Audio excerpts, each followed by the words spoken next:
Hey everyone, how's it going? Welcome to What If Padme Died Before Giving Birth? This is my first video outside of the Clone Wars that involves exiled Yoda and Ben Kenobi. And this is actually probably one of my favorite stories I wrote. It doesn't follow the traditional Star Wars timeline, and I think that's what makes it so unique. The main character of the story is someone you'd never expect, and yeah, I just hope you enjoy. If you do enjoy my video and want to support, don't be afraid to hit that subscribe button and turn on that bell notification so you know when I upload. Now, with that out of the way, let's get right into the story.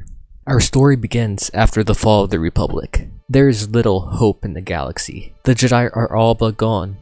The Chosen One, Anakin Skywalker, was supposed to destroy the Sith, but ended up joining them, losing everything he loved before being cut down by his master on Mustafar, presumed dead. His wife, Padme Amidala, was killed, choked slightly longer than in the original timeline, and her life force dissipated by the time C-3PO loaded her into the ship, killing not only Padme, but Anakin's children, who were supposed to be the spark in the darkness as well. On Polis Massa, after hearing the grim news, Yoda ultimately came to the conclusion that the darkness has won, and that there is little hope to bring the Jedi back, and unfortunately, the other people on Polis Massa agreed, and figured it was best to go in exile and have hope that eventually a new hope would arrive. While Yoda would go to Dagobah, Obi-Wan would head to the agricultural center of Yukio in the Outer Rim to lay low. Obi-Wan would soon purchase his own plot of land under the name of Ben and lay low for years, cutting himself off from the Force completely. Years would go by. Word would spread about the new Inquisitorius hunting down remaining Jedi. Every time Obi-Wan listened, he always wished for a different outcome, but it never happened. One day, after he finished planting the seeds on his farm, something happened. It felt as if something or someone was trying to break into his Force presence. Obi-Wan knew the risks of opening himself back up to the Force, but found it extremely curious, and eventually he did open himself up, and what showed up in front of Obi-Wan surprised him. It was Qui-Gon, Obi-Wan's master, back from the dead. Obi-Wan knew Yoda has talked to the ghost of his master, and taught Yoda how to open himself up, but he didn't have enough time as he had to hide his own presence in the Force, and unfortunately couldn't try and connect with his current master. But after all that, it was Qui-Gon who had found Obi-Wan. Qui-Gon had a serious look on his face. He started by saying that the galaxy looked like it had no hope, but there was one. He told Obi-Wan that he couldn't explicitly say what it was, and only he could guide the Jedi, but to head to Kashyyyk, the homeworld of the Wookiees, that they are in open rebellion right now, but to trust the Force to guide Obi-Wan, and eventually there would be a new hope. Before Obi-Wan could answer any more questions, Qui-Gon disappeared, leaving Obi-Wan with the weight of the galaxy on his shoulders. But with newfound enthusiasm of his master being with him, he dug up some of his crops to grab his lightsaber he buried, sold his land and bought a ship, and made his way for the Wookiee homeworld of Kashyyyk. On the ride there, he trained. He trained as much as he could have. He was weak in the Force and in skill. He needed to become the master of defense again, especially if he was heading back into the battle. By the time he made it to Kashyyyk, he felt ready. He quickly made his way past the blockade by going into the far side of the planet and allowed the Force to guide himself, landing where the Force told him to.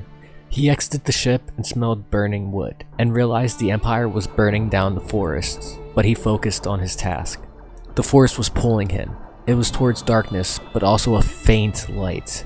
He made his way onto the top of a hut, staying away from all the battles, and peered in. He saw a massive beast in a black suit just stab a Jedi after a lightsaber battle, and Obi-Wan thought he was too late, until he saw a little boy use the Force to grab the lightsaber out of his father's hand, and ignite it towards the black beast. Stormtroopers came in and were ordered by their officer to open fire at the boy, but the beast cut all of them down, sparing just the boy's life.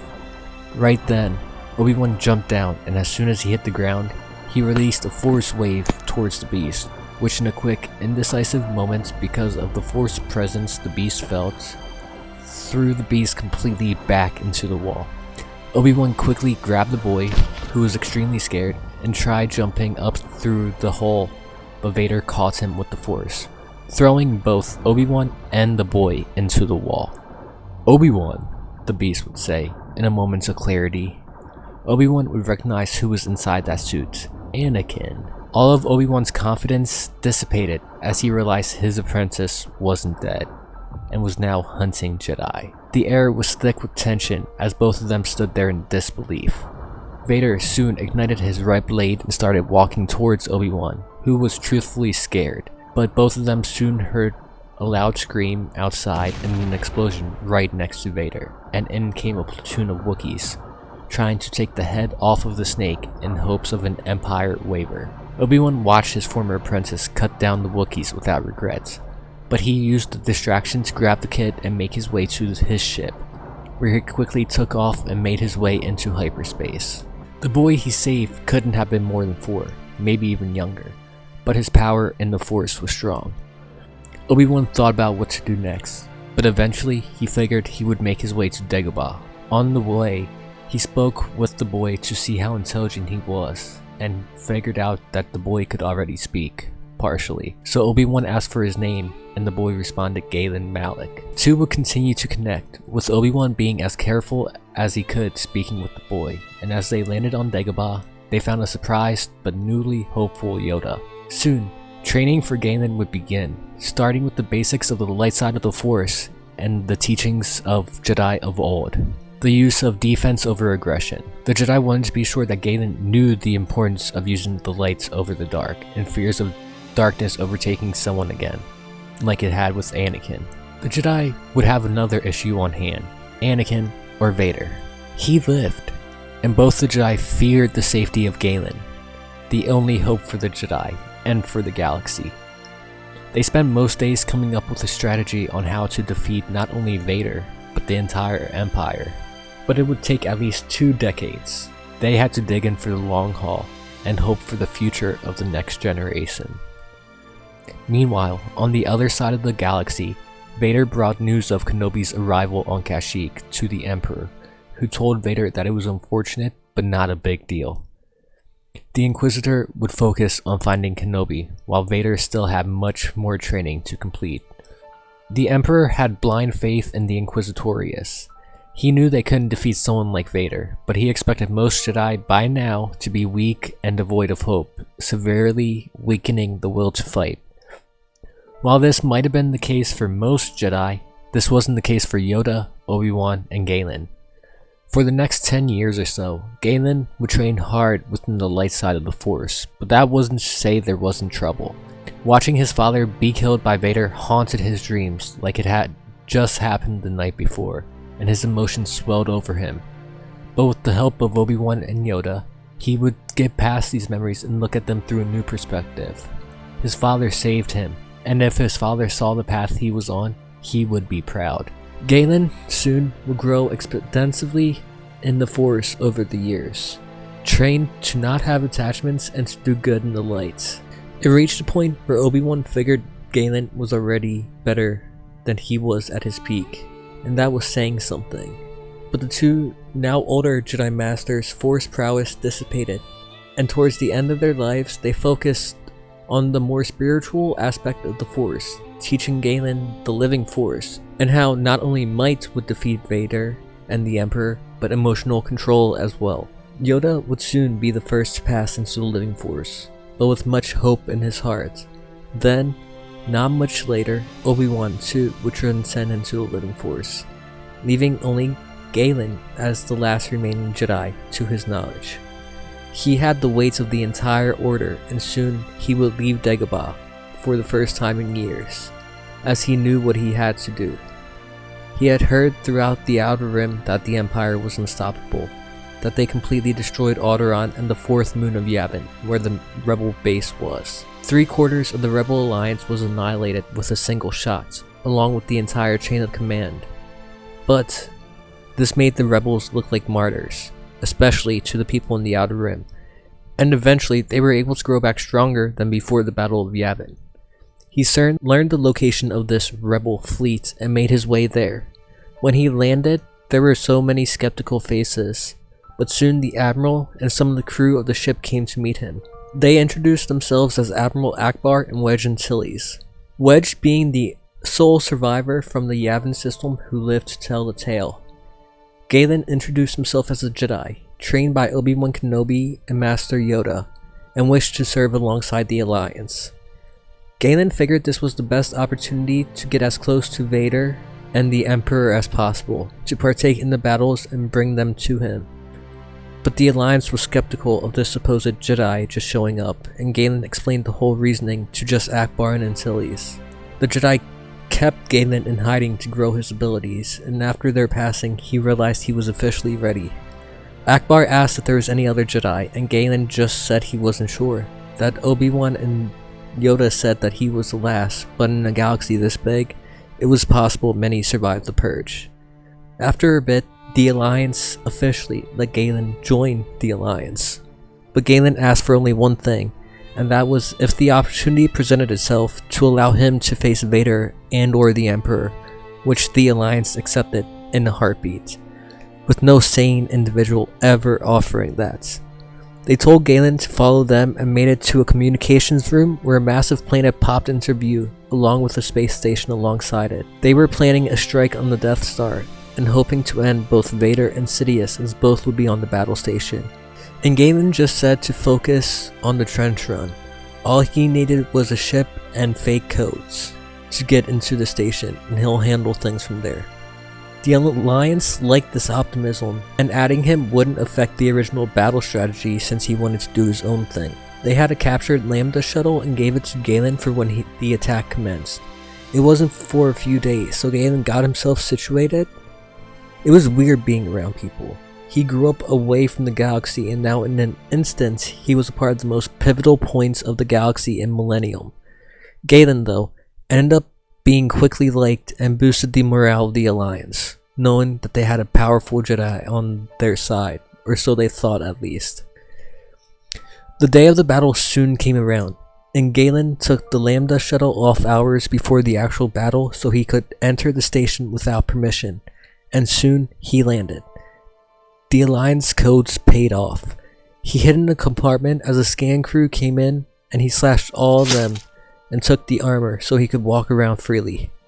He spent what seemed like days trying to figure out the layout of the massive battle station to find his way to the Emperor's chamber, but found it as soon as the rebels launched their attacks. He soon made his way up to the elevator, where at the top, darkness washed over him.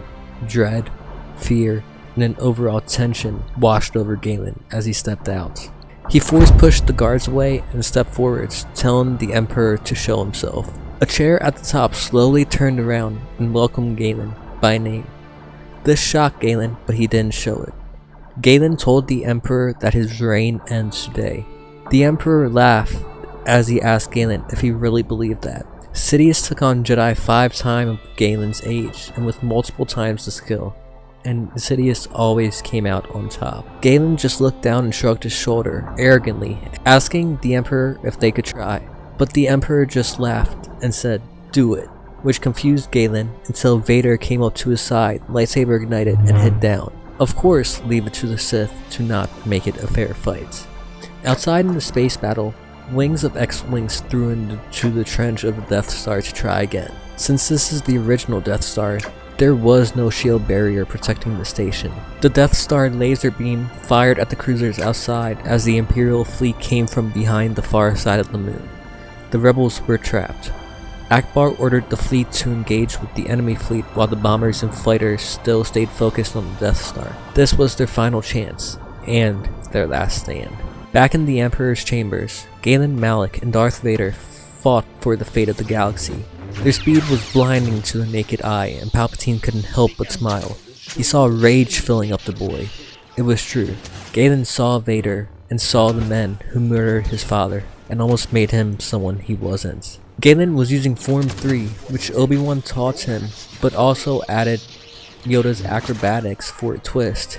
Vader couldn't keep up with the agile Galen, and soon, Galen jumped onto a beam and threw his lightsaber at Vader, which Vader wasn't expecting, and it clipped his arm, causing a massive gash. But since this wasn't flesh, it didn't hurt, but it only made Vader more angry. Vader cut off the beam and Malak failed, hitting the ground hard as he was dazed but still got up quickly to defend himself. Vader came at him with speed and power, slashing down on the weakened Jedi, but Galen found an opening. Vader's moves were powerful, not fast. If Galen timed it correctly, he could stab Vader right as he started his next attack, and he did just that. Vader swung down, but as soon as he started another wind-up, in a split second, Vader looked back down, as his last bit of life would be seeing his body begin to split in half. Vader was dead. There was one more to go. Galen ran to the chair the Emperor was still sitting in, and threatened the Emperor again, and the Emperor couldn't help but chuckle. He asked the boy if he wanted to join him, that after today there would be no alliance, there would be no war. Sidious went into his plan with Galen, telling Galen that after the first attack, he had the exhaust port covered up. There was no way the rebels could destroy the station from outside. A look of dread filled Galen's eyes as he realized this whole battle was a trap. Everything was a trap. There was no hope. Sidious spoke to Galen, telling Galen that his power is unmatched, that Galen could stand by Sidious's side and be his second in command. He could have all the power he's ever wanted. Galen couldn't do this.